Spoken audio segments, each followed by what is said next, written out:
Hello. Welcome, everyone.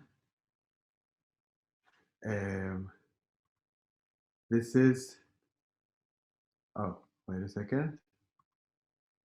Welcome, everyone, to our Purim celebration. I'm Ernie. I'm Bert. Bert. Hi. Cheers. Cheers. And we are here to introduce and celebrate Purim with everyone. So thank you for joining us. What's going to happen is a bunch of things. We're going to go over the book of Esther, which is the book that we Muppet Jews read on Purim. We're going to talk about it. At the end of it, you're going to be able to join us and ask questions.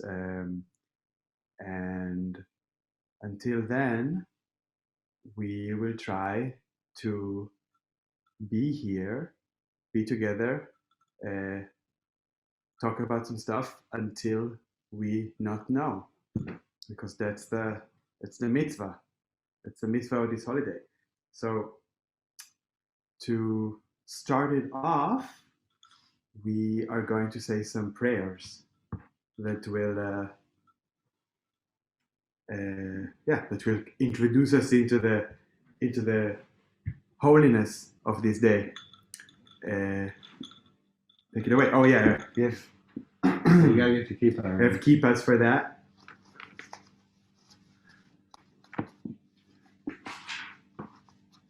I recall it was page 726. Yeah. So 725. Baruch atah Adonai Eloheinu melech haolam asher kirishenu b'mitzvotav al mikra megillah. Baruch atah Adonai Eloheinu melech haolam asher asa nisim l'avoteinu ve'amoteinu bayamim hahem b'zman hazeh. Baruch atah Adonai Eloheinu melech haolam שהחיינו וקיימנו והגיענו לזמן הזה. So, well, happy holidays. Happy holiday. Happy holidays, everybody. Happy Purim, Happy everyone. Purim. We're going to see how long we manage to keep these noses on, but I'm going to try to keep it as long as we can. So Purim is a very special holiday. It's kind of the Jewish carnival, or like what we have as a parallel to the idea of carnival. So it's when we dress up. It's when we take a break from being ourselves, and then we have to also question and ask ourselves what it is that we are taking a break from. What is this self that we need to reject and question and redefine? Dressing up is a mitzvah. Getting wasted is a mitzvah. And it's like a very, very special moment when definitions are blurred, or definitions are blurry. So we not know anymore the difference between good and evil. Ethics are redefining themselves, so reorganizing themselves through this kind of gap in what's possible. And the main book that we read is a really beautiful, bloody, horrible book in many ways. It's the book of Esther. Esther was a queen. We will see exactly who she was. We're gonna talk about that now. And there's a few very special things about that book.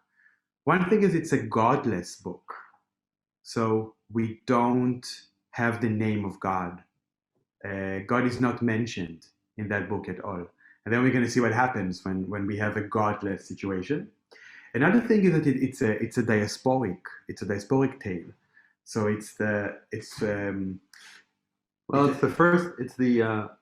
only book of the collection of books that we read from that organize our holidays and that tell the stories from where we come, the Torah and the larger group of books called the Tanakh. And it's the last book of that entire series of holy books. And it's the only one that takes place outside of Israel, outside of the land of promise, and at this moment where Jews were kicked out. So also it's one of the very few books where the word Jews is actually mentioned, where the people are not named Israelites or the sons of Israel or the Right. sons of Jacob, but actually Jews. So it's also the beginning of the idea of the people as an ethnicity. Right. And then, of course, it goes hand in hand with the idea of genocide, which we're Right. going to see, which is very disturbing and dark.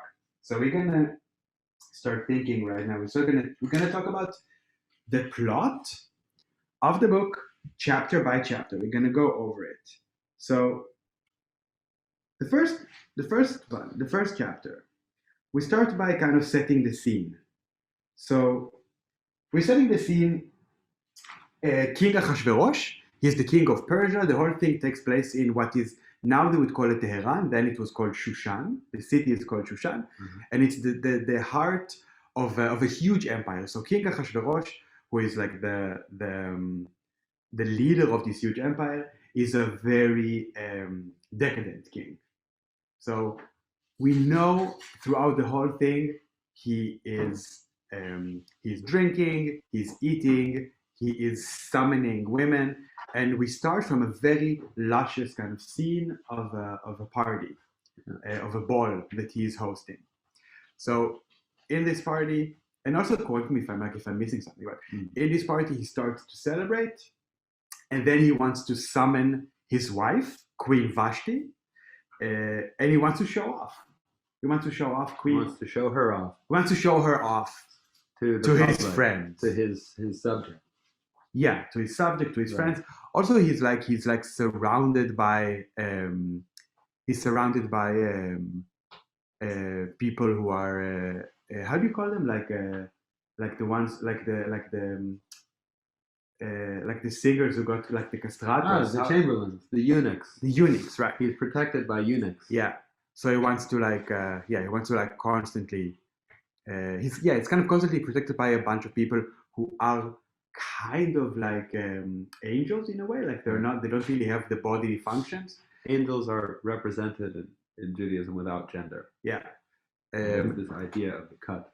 Yeah, so we start from this, and I just realized that there is also another very important tradition of this holiday. So we said getting wasted, dressing up. Another very important one, because maybe because I don't know, but as the book is very much about the bodily pleasure, so it's sexual pleasure and food and drink. There is also the tradition of giving a gift basket. It's called mishloach manot in Hebrew, which literally means like the sending of it's like a gift basket basically, with like sweets and gifts out to people who need it. So we have a very special one right here. Can you pass it on so we can show it to the people? Thank you, Bert. You're welcome, Ernie.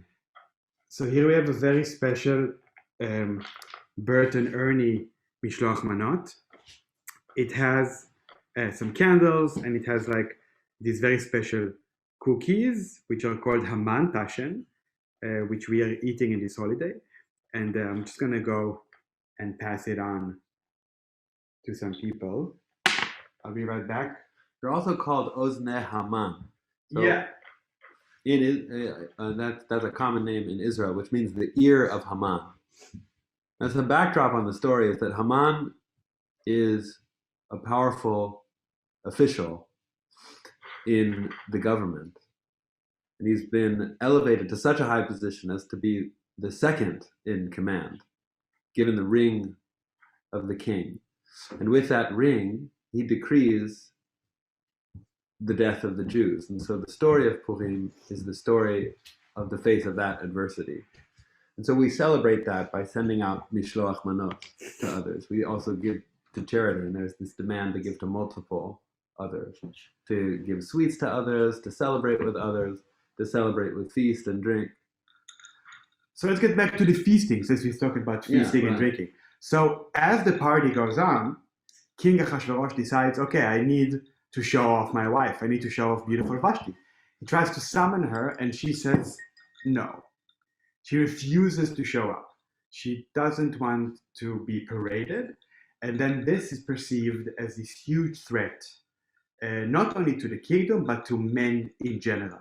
So here we have this one woman who says, no, I'm not going to be paraded around. I'm not going to just show off my naked body to your pleasure. I'm not going to give you this visual pleasure of objectifying me. And then she must be murdered. So here we go. We already start with the bloody history of this holiday. Yeah, by Vashti denying the king, she's punished with murder. Because, and it's super interesting, because she represents not only a singular threat, but it's like a general threat. So what his like assistant telling him, like what his servant is telling him is like, no, you can't let this be known because she might set a bad example for other nasty women to actually stand up for themselves. So she must be banished. So basically, yeah. So when Vashti is in the banquet, yeah, she denies the king exactly in front of everybody. Yeah, so she's humiliating him, or she's like, yeah, she's, and we'll see that this kind of like a minority or someone who is like disempowered stand up for themselves is a theme which comes back in this book, and it is a big threat to power as such, which can't be tolerated from the side of the king. So that's the first chapter. That's like the big, right? That's like the big drama of the first chapter. Yeah, Vashti's invited to the banquet. She's invited to she do refuses, this thing. She refuses, and then she's banished. She's banished, and the men of the assembly say that all women must learn their lesson. Never stand up. Never try to have an opinion or to disobey your man. And so now we've lost the queen. But then that's another interesting thing. A lot of the readings that I am interested in is coming from one of my old professors from the School of Visual Theater in Jerusalem. Her name is Michal Govrin. She's an incredible intellectual. One of the things Michal is saying about this is like, yeah, you banish the queen, but on the other hand, you are in desperate need of a queen. Otherwise, you're nothing. Exactly. So as soon as he banishes her, he needs another queen. So the woman is something like the other is something which is it's a necessity for you to even exist. Right. So then they start to search. So then, of course, what does the king do when he's looking for a queen? He just sends a bunch of people around, and whenever they see a pretty girl in the street, they literally just pick her up and bring her to the harem. And then he has this like collection of beautiful women that he's spending time with. Every night or something, he sleeps with another girl. I don't recall exactly what it says. But it's something like that. Like he just like chooses which one is his favorite. And coincidentally, his favorite is a young woman, a young orphan called Esther. Esther doesn't have parents like every superhero. She is orphan. She's raised by her uncle, and his name is Mordechai. Mordechai is a Jew. Esther and Mordechai are Jewish. And they live as a minority in Shushan. So Esther is being picked up, and very quickly the king falls in love with her, head over heels, because her beauty is so extreme, and everyone who sees her falls in love immediately. Right. Some other commentators, I think it was Rashi, who's like one of the most important biblical commentators, said that the reason why everyone falls in love with Esther is that she embodies what's called the Shekhinah. It's like the spirit of God, or like the spirit of Lord, or like the energy which is behind prayer. Right. So she's irresistible. She's also described in a way that only one other individual was described as in the Torah, and that was Rachel, who was the beloved of Yaakov, and one of the mothers, and one of our mothers, of our people. So the king falls in love with Esther, and he makes her the queen. So now one queen is gone, the queen is dead, long live the queen, and now we have Queen Esther. Let me just see if we are looking for... Yes, the next point. Queen is dead, long live the queen, but the queen doesn't know how to deal with this power. She's an orphan, she's lonely, she's scared, she doesn't understand the full responsibility of what she has to do, and Mordechai, her beloved uncle, sits outside of the palace doors to check in with her. Yeah, he waits basically at the gates of the palace. Because no one can go in, no one, normal people cannot go into the palace. Yeah, and he's just sort of hanging around, waiting for news from Esther. And once a day or something, whenever she can, she comes out and she updates him about how it's going. And then one day, as he is sitting there and waiting to hear news from her, he hears two of the king's guards, I believe, right? I think it's two of the king's guards, like two of the court kind of courtsmen that are around the king. He hears that they are plotting to assassinate the king. And then he tells this to Esther, and then Esther tells that to the king, and then basically Mordechai, the Jew, is saving the king's life through telling that to Esther. So because he has a direct link to the queen, and then she can tell the king that his life is in danger, and then of course they check it, they find the traitors, and they probably execute them. I'm not sure what happens to them, but I guess they execute them. Oh no, I think they were impaled. I think it says in the text that they were impaled. Okay. Bummer. Yeah. So that was chapter 1, chapter 2. So we have a very hungry king who likes the joys of the flesh. He kills one queen, he gets another queen, and his life is saved. So we already have like drink, food, sex, life, and death all within the first 2 chapters. Right. And now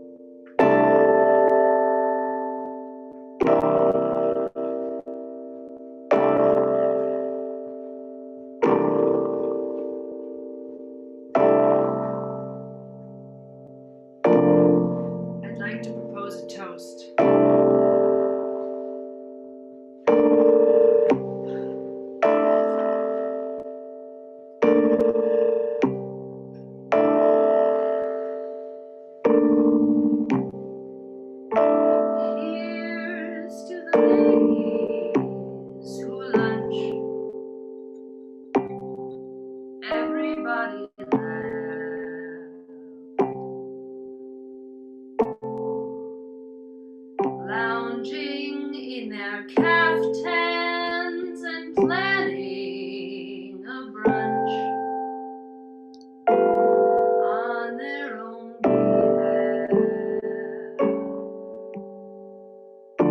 Off to the gym, then to a fitting, claiming they're fat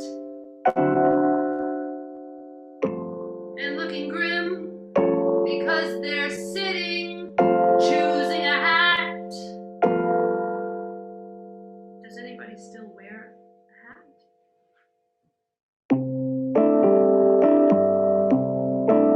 I'll drink.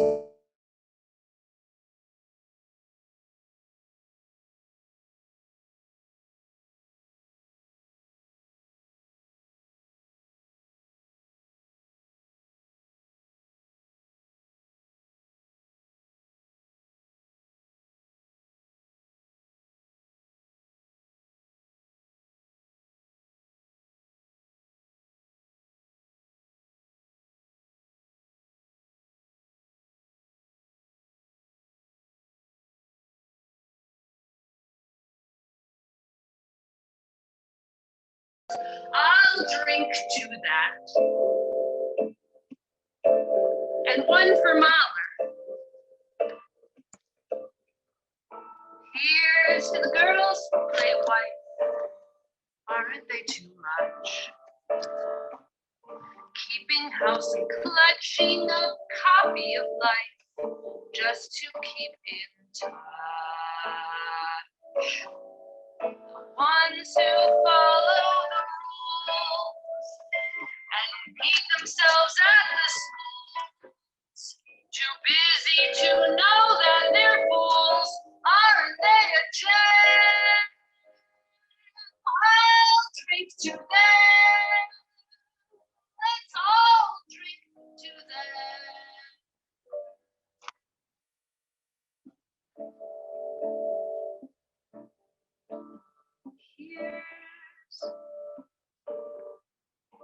Here's to the girls who just watch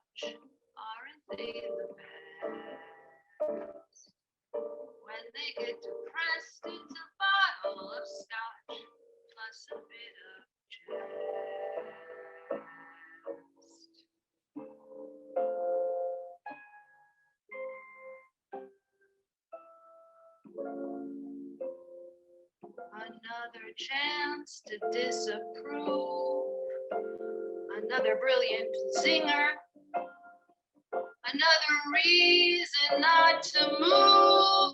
Another vodka stinger. Drink to that. Here's to the girls on the go. Everybody tries. Look into their eyes and you'll see what they know. Everybody dies. A toast to that irresistible bunch. The dinosaurs surviving the crunch. Here's to the ladies who lunch. Everybody rise. Rise. Rise. Rise. Rise. Rise. Rise.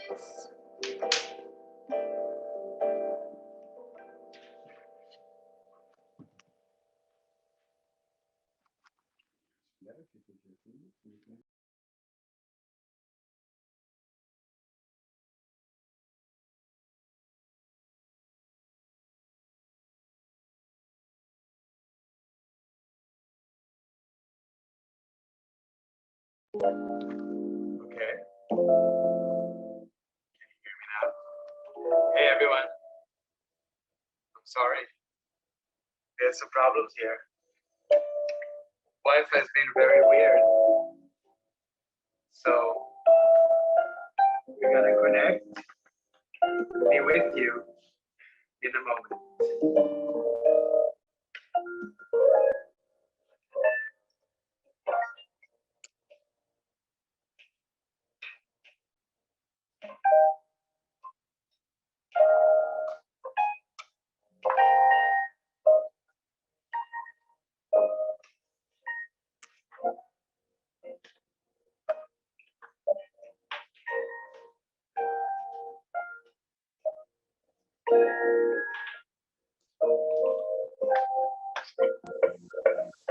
Oh, here we are.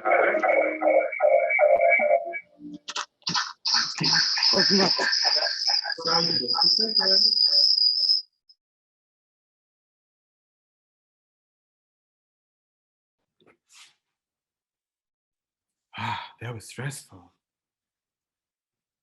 That was real stressful, Ernie. Oh my God. I didn't know we were going to get through it. But we did. We did. We did it We together. did go through it. Holy shit. That's how it is. We survive. They try to kill us, but they can't. So we're back. There was a beautiful song in the room. I hope you heard just a little bit of it. But okay, we're here. So we should just continue. Well, in the interest of serving the holidays mitzvah of intoxicating yourself, I think we should have another drink, Ernie. Oh my God, we should totally have another drink. Yay! Cheers to everybody. Chag Sameach. Chag Sameach. Chag Sameach.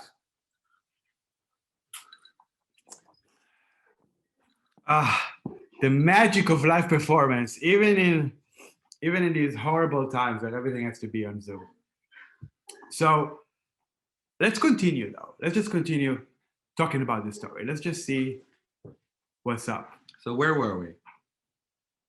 We were at the end of chapter 2. So Mordechai just told the king that there is a plot against him. They're trying to assassinate him.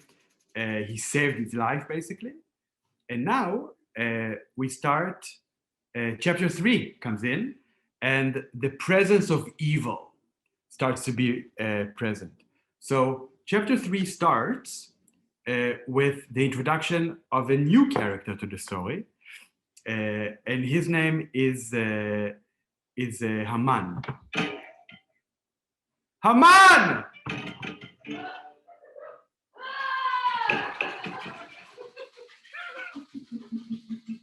Haman's name is so horrific that whenever he's mentioned, we have to use groggers or any kind of like noise to silence it, because we can't take the presence of pure evil. So every time we say Haman, I said Haman again. Every time, you can't really hear it because their mic is muted, but every time we say Haman, there's mayhem, and everyone who is present, as the score is read, has to make a lot of noise, which is interesting. If I go back to the reading of my former professor Michal, she used to say that on one hand we try to make all of this noise to make Haman go away, to make him disappear. Great. But on the other hand, we also amplify his presence, because by making noise, we even make it more present than what normally would happen. So Haman is introduced. Haman is introduced, and he is he's a minister of the king, and he gradually gains more and more power, and he is the second to the king. Basically, He becomes elevated to that. yeah, the king elevates him. We don't really know how it happens. Yeah, there's not a lot of backstory given. Yeah, but we do know that he managed to get he's ranking quite high in the court. And then, What we also know yeah, is that Haman, it said, when Haman's name first arises in the Megillah, or early on, he's mentioned as of the people who were the historical foes of Israel, the Amalekites. yes, yeah, because his name is Haman Agagi, and Agag was the king of Amalek.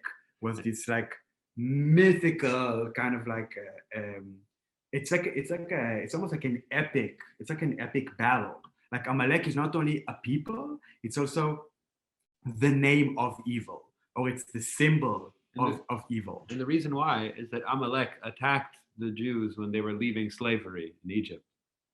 So in that moment, On the way out, very early on Yeah. the way out, after the Red Sea collapsed, which some people might know, yeah, then the Amalekites attacked, and they attacked escaped slaves. yeah, And for that, they were labeled as a kind of pure evil, or a Yeah. representation of evil. Yeah. So you already know when it says Haman's name, it's no good. it is not good.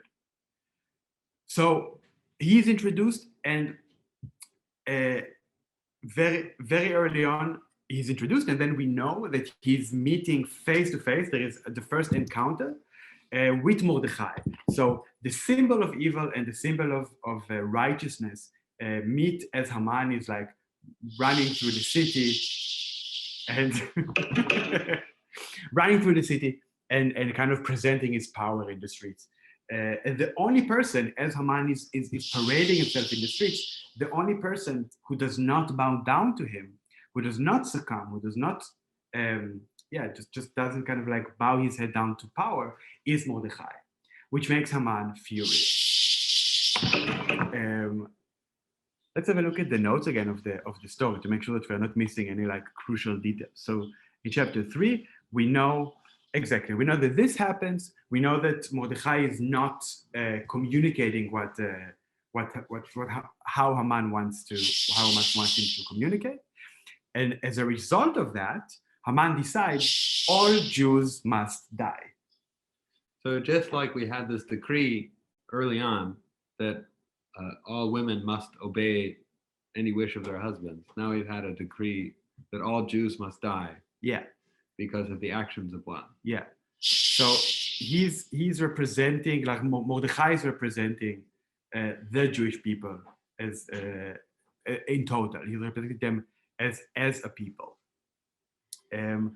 So the king agrees to that. He doesn't have any problem with that. And a pur is being thrown. So a pur, and that's why the holiday is called Purim. A pur basically is an object. It's kind of like a dice or some kind of like a material thing that is being thrown to determine when this would happen. So basically what happens is Haman, he comes to the king and he says, hey, the Jews won't bow down to me. Also, he means- says, also the excuse is very interesting. It's something which people use against the Jews always and have always did it. He says, there are these people who are scattered around the land. They have no place of their own. They don't worship the same gods like us. They are foreigners. They are the complete others. And these complete others cannot have their own individual life. Like they cannot, if they try to stand up, if they try to not bow down to us, exactly like Vashti did to the king, if they try to show us individualization or pride, or if they try to show us that they will not follow our rules, then they're a danger. And we have to get rid of them. So all Jews must die, and then the Pur is thrown to determine the date in which the genocide will happen, and then the king signs the decree, and that's it. And so when he casts the die and sees Haman, sees what date will come about for Haman to kill all the Jewish people, the die just randomly, of course, by chance, comes up with the 13th of Adar, Which is the holiday we are celebrating. which right is the now. holiday that we celebrate today, Purim. All right, so now we're moving to chapter 4. Mordechai hears about it, all of the Jews hear about it, and of course they are horrified. And then Mordechai, he's being sitting outside of the palace. He's covering himself with dirt. He's tearing his clothes. So that's the symbols of mourning. So as if he's already mourning for the destruction which is coming. And then Esther, the new queen, the beloved queen, who the king does not know that she is a Jew. She was hiding it the whole time. Oh, we didn't even say that. So Esther, as she's being chosen to be the queen, she, in the advice of Mordechai, she decides to conceal her real identity. So she does not tell the king that she's a Jew. So then Mordechai told Esther, way back in chapter 1, yeah, that when Esther would be selected to be brought before the king, that she should not let anyone know that she's Jewish. That she should not let them know her origin. yeah. So then she's up there, she's in the palace, no one knows that she's Jewish.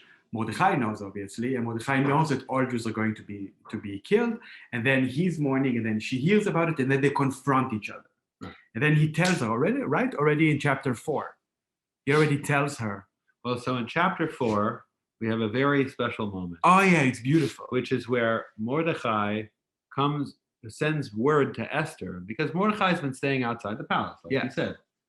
And outside the palace to communicate with Esther from outside the palace, Mordechai would send messages to her and she would send messages back. Yeah. And then he tells her, listen, you need to go and save your people. Right. That's your moment. Right. And then she says, but I don't know if it's even possible. I don't know whatever power I have. Maybe he won't even listen to me. If I go and try to talk to the king, when I'm not allowed to go there, when I'm not summoned, then he's going to kill me. And then Mordechai tells her, bitch, do not be delusional. Says, do not imagine to yourself that you will escape in the king's house from among all the Jews. Don't think that you're safe. Like, don't think that you're, because he says something very strange. He says, even if you're not going to save the people, somehow God is going to come through and save the people, and then you're going to be lost. For if you remain silent at this time, relief and rescue will arise for the Jews from elsewhere, and you and your father's household will perish. And who knows whether at a time like this you will attain the kingdom. So you don't know, like, don't think that you can really assimilate, because the hatred will find you. So it's a very harsh way to push her. Yeah. Of course, it resonates later moments in Jewish history, which we all know. We don't have to mention it because we don't have time for that. But that's basically what he does. So then he do not pushes stand her. idly by. Do not. Yeah.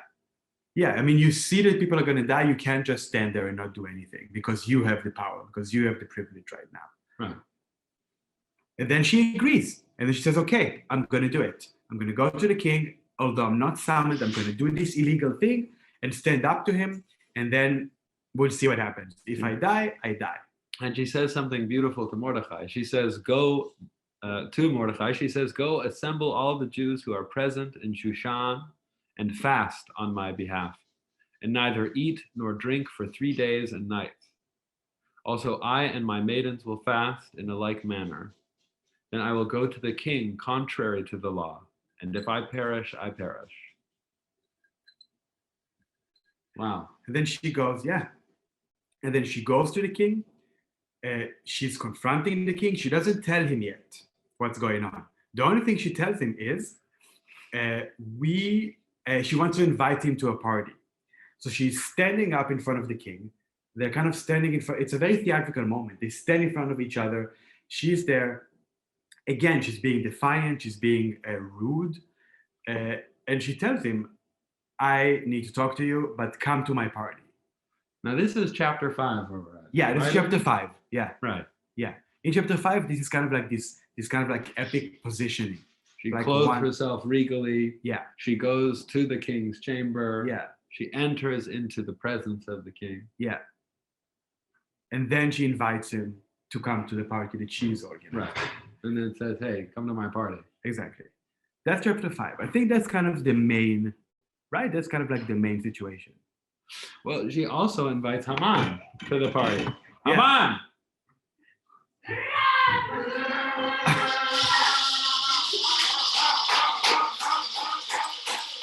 Thank you.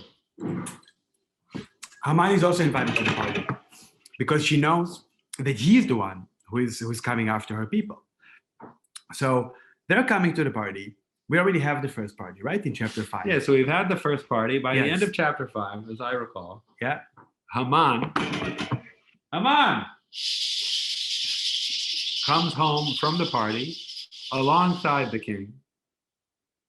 At the party, the only attendants, in fact, were Haman and the king, as I recall. Yeah. And then Haman goes home and is so thrilled that he was invited to this party. Yeah. And then in the party, she doesn't really explain what is it that she needs from the king. She The just only has a thing she- party. What? She just has a party. No, but then in the party, he asks her, what is it that you want? What is it that you need from me? And then she says, All right. come to another party. Come to another party. Come to another party. Come to another party. One was not enough. Come to another one. So she it's kind of like a very weird dynamic of seduction and suspension. Yeah, Like it's a kind of flirtation. Yeah, it's kind of like a processes. exactly. It's kind of like a very weird flirtation. And then we get to chapter 6, and chapter 6 is super interesting because it's kind of a diversion of the story. So chapter 6 is the king does not sleep; he can't sleep, and then he's restless, and then he looks at the archives of like whatever happened in like the very recent history of the kingdom. And then he remembers the story about Mordechai, the one who saved his life, and he says, "Okay, whatever happened to him?" And then he asks Haman to come and visit him, and he asks him, "What do you think should happen to the man the man who's closest to the king's heart?" Haman, being arrogant and foolish, thinks it's about himself. He thinks it's about him, that the king is asking about him. So he builds up a whole image of like what should happen to the man who's closest to the king's heart. It's like you put him on a horse, you parade him all around the city, and you shout, "This is what will be done to the man who is closest to the king's heart." And you dress him in the king's And you clothes. dress him in the king's clothes. It's like a super fancy like parade situation. This is one of the sources of the idea of celebrating Purim with a mask, Yeah, I suppose. probably. Yeah. I think it's this, and also the fact that Esther is hiding her identity this whole Also, time because this she's is- not exposed yet. There's many different veils Yeah, in the story. yeah. There are many different ways. Many veils and many masks. And misunderstandings. And There's always like misunderstandings. misunderstanding. So this is one of these very weird misunderstandings. So Haman thinks the king is talking about him, And but the they'll king is celebrate. actually talking about Mordechai. So The then object of his absolute hatred. the object of his absolute hatred, and also some commentators would say That is. that he's actually kind of like a nemesis, but also like they are interchangeable. That Mordechai and Haman are basically the same person. We'll see it also later in the story. So then, after he tells him all of that, the king says, okay, great. So get Mordechai, the Jew, and do to him everything that you just told me right now. So then that happens, and Haman has to parade his worst nightmare. He has to parade Mordechai all around the city and shout, oh, this is what will be done to the man who is the closest to the king's heart. And then he comes back home after that, completely humiliated, completely discouraged. He goes to his wife and he tells her the story. She's like, everyone is like, it's a mess. He's a mess. And then, before he even manages, but then there's also this thing of like, well, then Zeresh, the who's wife of of Haman, says, well, you should have Mordechai hanged. You should have him hanged on a tree. Before the genocide that would happen. Yeah, so prepare the tree, and we're gonna hang him up there. And it's like, great. So he's preparing the tree. So then before he even manages to like relax from this humiliating experience he's gone through, he's already being summoned to the other party. Right. To the second party that Esther is organizing. And that's when chapter 7 starts, at this second party.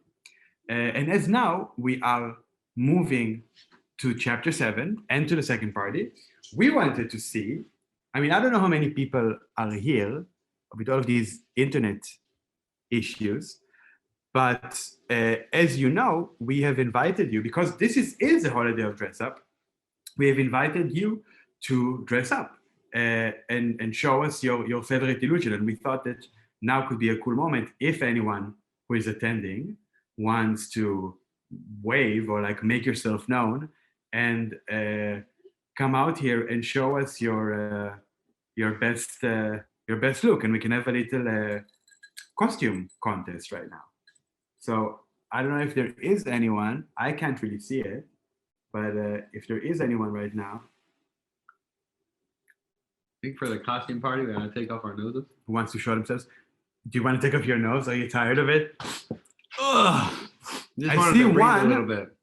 I see one wave.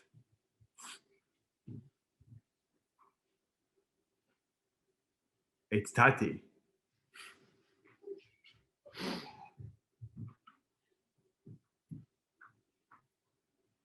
So if anyone, okay, well, put your camera on, because now we're gonna try to evaluate. It's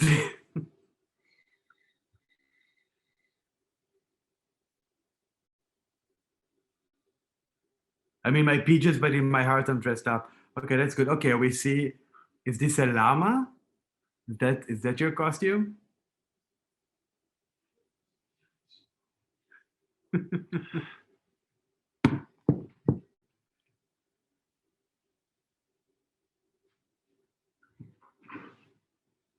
Oh my God! It's little Tati.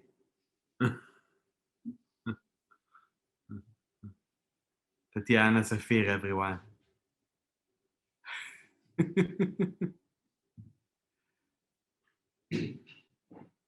Does anyone else want to show themselves? I guess not. Well, in that case, we have as everything is rigged anyway, we have our own contest winner here. We wanna show. Can we see our best dressed person in the room? Okay, there she is. Wait, can you go closer? So this is Daphne Kenan dressed as Fren Leibovich. As you can see, oh, here we go. As you can see, the resemblance is scary.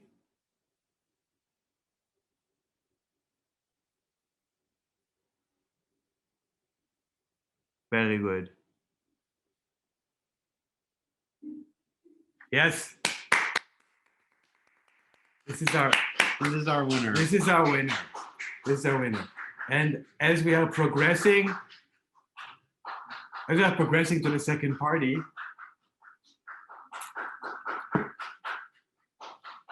as we are 10 across the board, 10s across the board.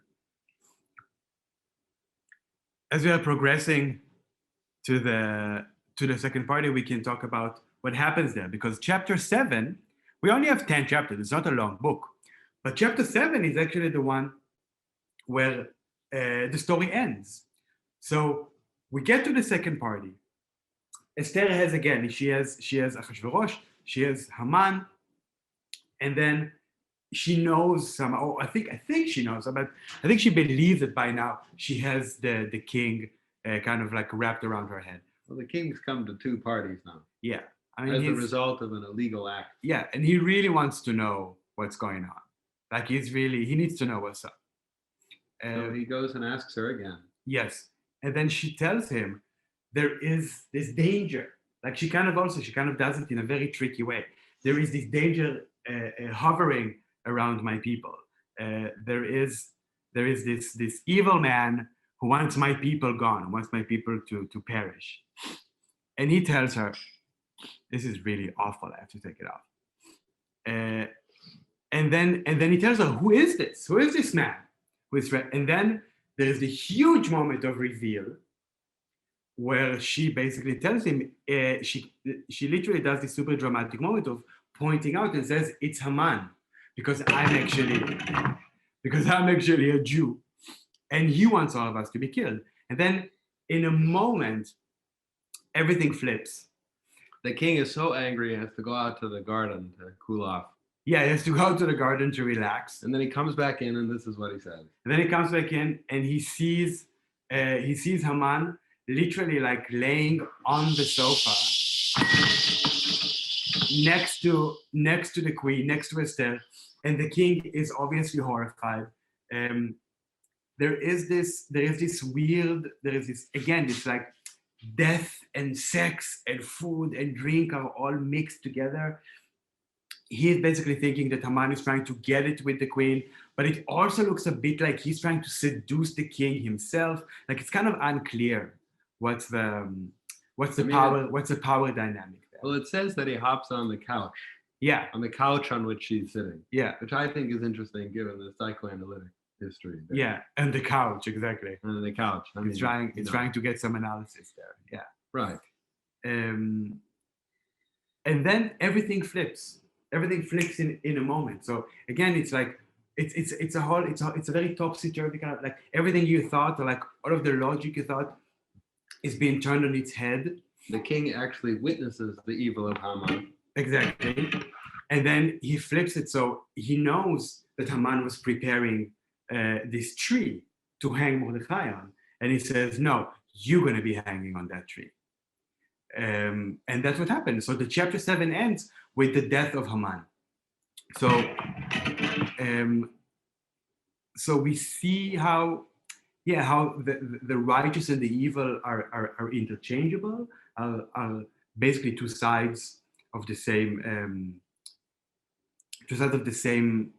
I don't know. It's like they're built from the same material, and the blood, or like the bloody wish that you put out in the world is being turned again against you. Like it's being used against you. So the curse that you try to manifest is being put on your own head, and that's basically the end of the story. Yeah, on Purim, one of the texts that we read, to which Ariel was referring. Sorry, Ariel or Ernie? Ernie. Oh, you go by Ernie. Yeah. Right. Yeah. You're Ernie and I'm Bert.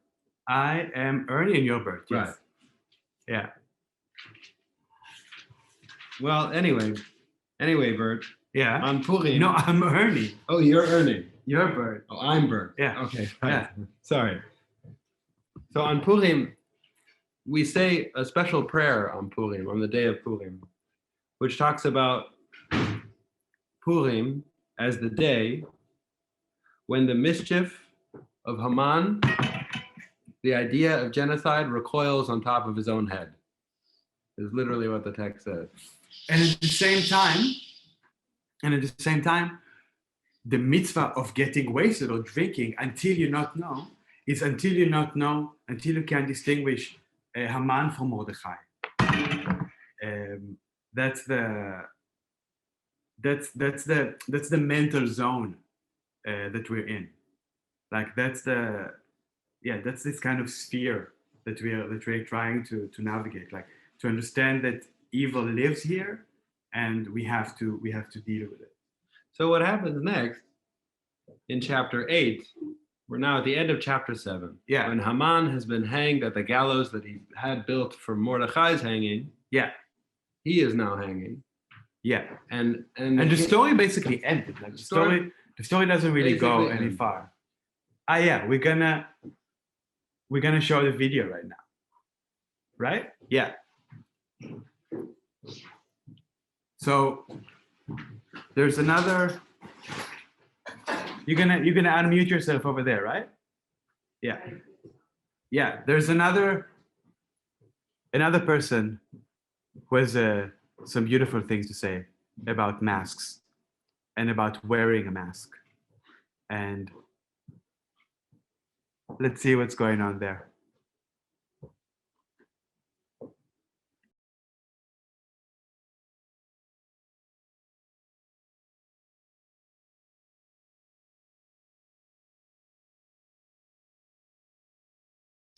Go. And lies, cheeks and highlights.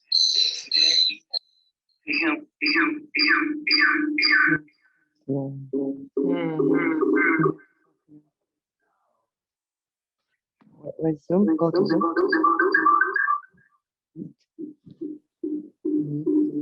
Sorry, I think it's because. Woo! Feedback. Okay, you close it? Yes. All right. It's happening. I think there's another way to do this, Ernie. Yeah. I think that we can share a video. That's okay? I think now we're okay. Let's try. Oh. We wear the mask that grins and lies. He shades our cheeks and hides our eyes. This debt we pay to human God. But torn and leaning hearts, we smile and mouth with myriad subtleties. Why should the world be overwise in counting all our tears inside? They let them only see us while we wear the mask. We smile, but oh my God. Our tears today from tortured souls arise. And we sing, hey, baby, we sing, hey, the clay is vile beneath our feet and long the mile. But let the world think otherwise. We wear the mask. When I think about myself, I almost laugh myself to death. My life has been one great big joke, a dance that's walked, a song was spoke. I laugh so hard, I almost choke when I think about myself. 70 years in these folks' world. The child I works for calls me girl. I say, yes, ma'am, for working's sake. I'm too proud to bend and too old to break.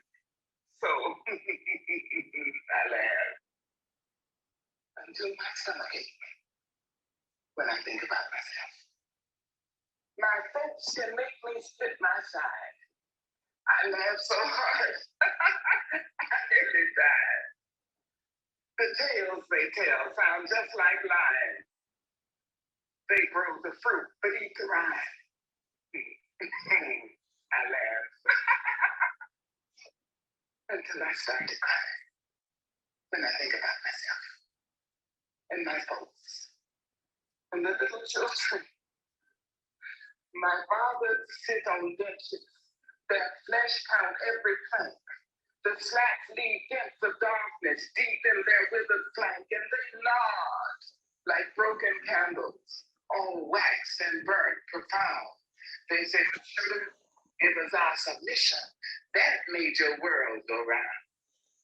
There in those pleated faces, I see the auction block, the chains and slavery's couples, the whip and lash and stock. My father's speaking voices that shred my facts and sounds. They say, but sugar, it was our submission, and that made your world go round. They laughed to shield their crying. They shuffled through their dreams. They stepped and fetched the country and wrote the blues in screams. I understand their meaning. It could and did derive from living on the edge of death. They kept my race alive by wearing the mask.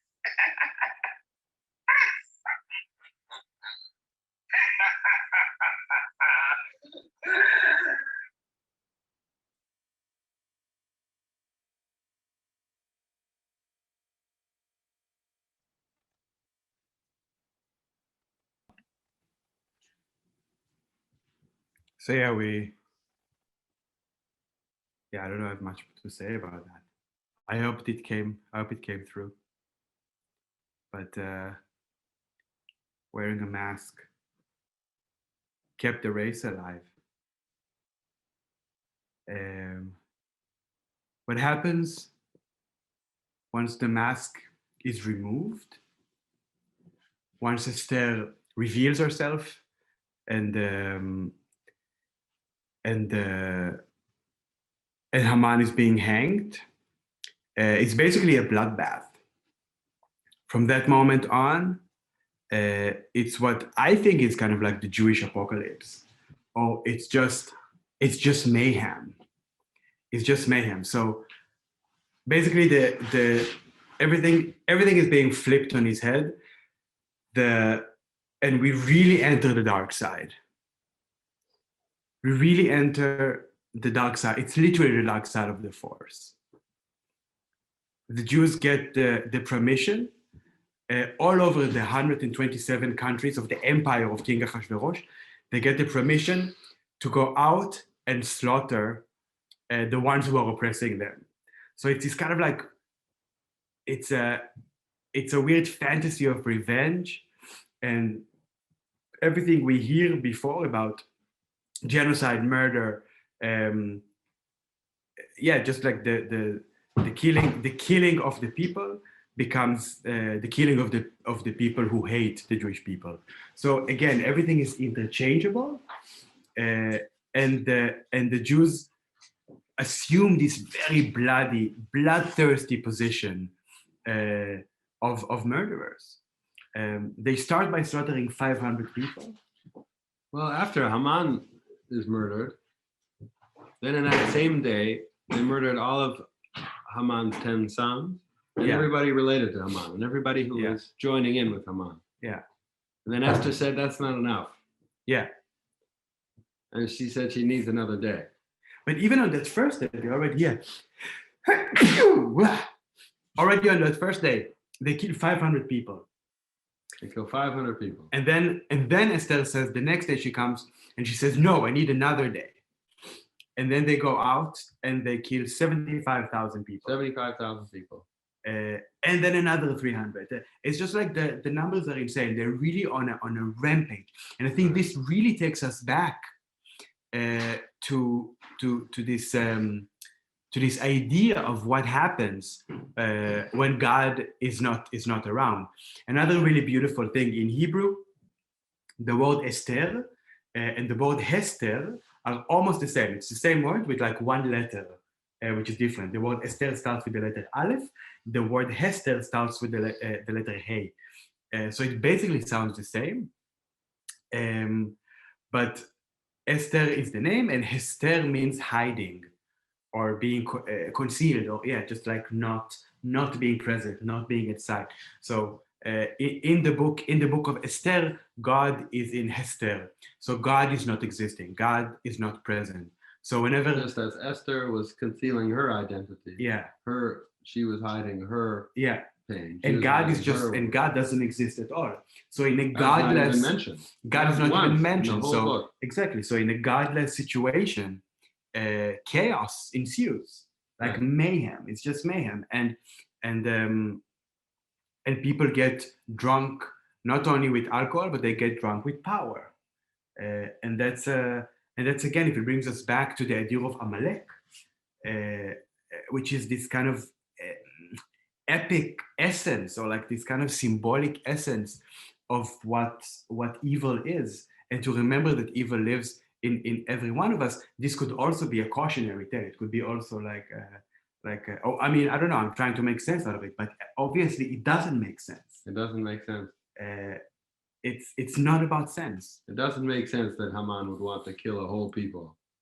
Exactly, and like this hate doesn't make sense, and the cycle of revenge doesn't make sense.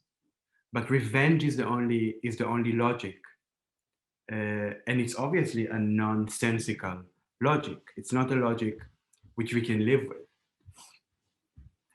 It's literally just a logic of death. Like that's all that happens there. So they just go. So then after the story ends, we have these 2 chapters which are just more and more and more death. And as the violence spreads, so does the nonsense. And as the violence spreads, so is the nonsense.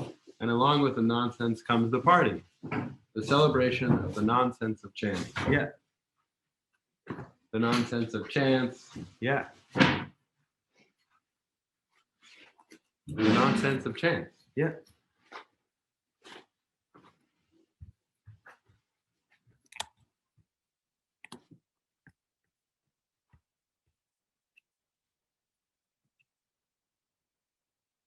Startling a starving husband is not disagreeable. The reason that nothing is hidden is that there is no suggestion of silence. No song is sad, a lesson of consequence.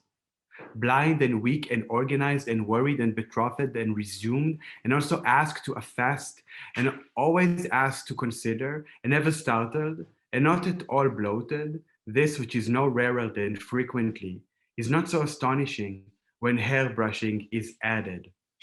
There is quiet. There certainly is. Question is, how do we celebrate Purim if on Purim we are commanded to be intoxicated?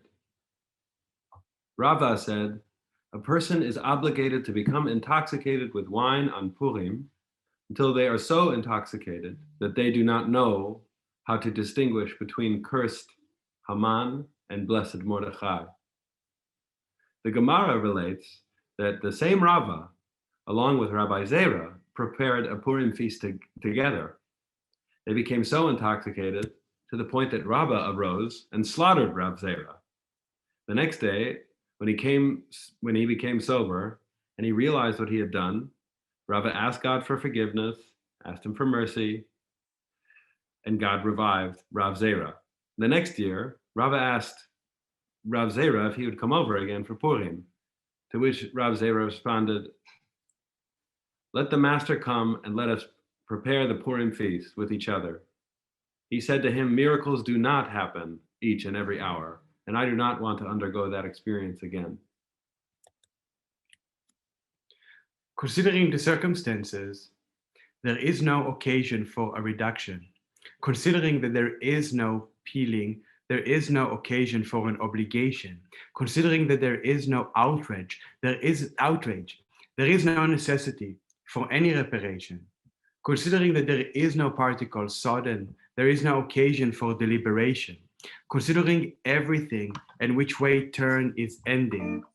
Considering everything, why is there no restraint? Considering everything, what makes the place settle and the place distinguish some specialities. The whole thing is not understood, and this is not strange, considering that there is no education. This is not strange, because having that certainty does show the difference in cutting. It shows that when there is turning, there is no distress. We are dealing essentially with masks, with figures that differ from each other, not according to their public status, but according to their place in the general configuration that keeps them confined.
Guitarra?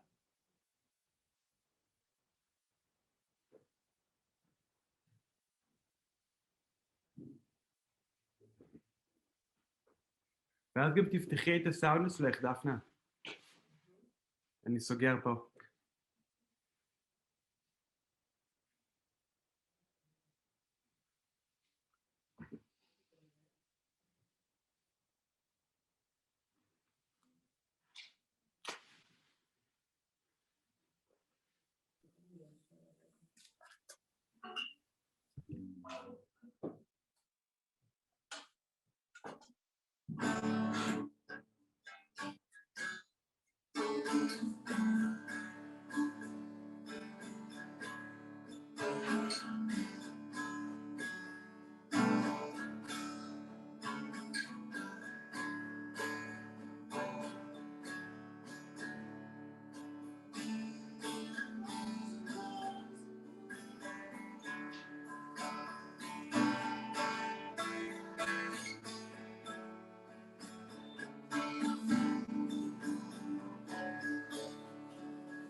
Flows of angel hair, and I screamed out souls in the air, and felt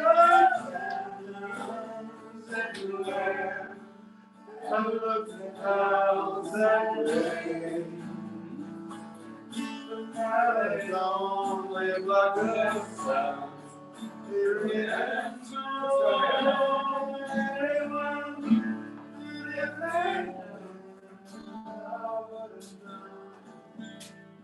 clouds were in my way.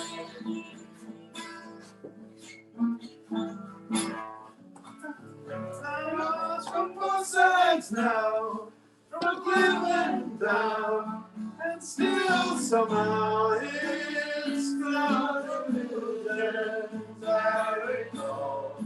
I really don't know clouds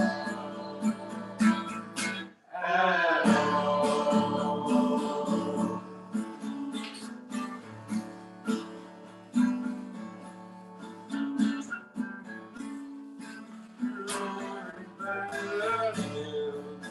Is it that same to feel? Does every fairy tale comes real? I looked at love that way. Now it's just another show. And even laughing when you go. And if you care, don't let them know. Don't give yourself away. I looked at love from both sides now, from give and take. Still somehow it's love's illusions I recall. I really don't know love at all.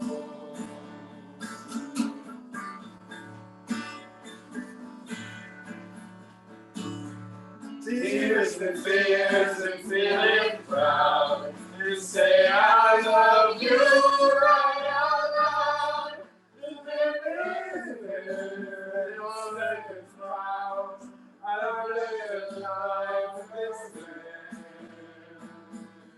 The cloud friends that have been strange, they shake their heads and say I've changed.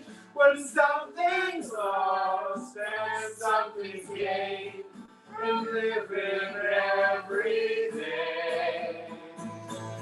I've looked at love from both sides now, from the willow blues, and still somehow it's life's illusions I recall. I really don't know life at all.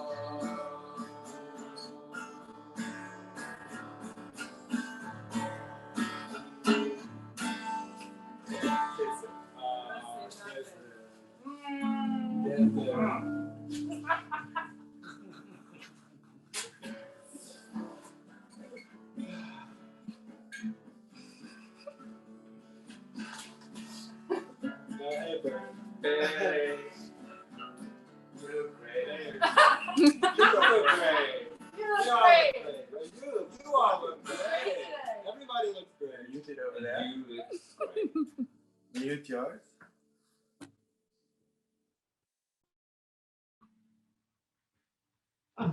That's our Purim spiel, everyone.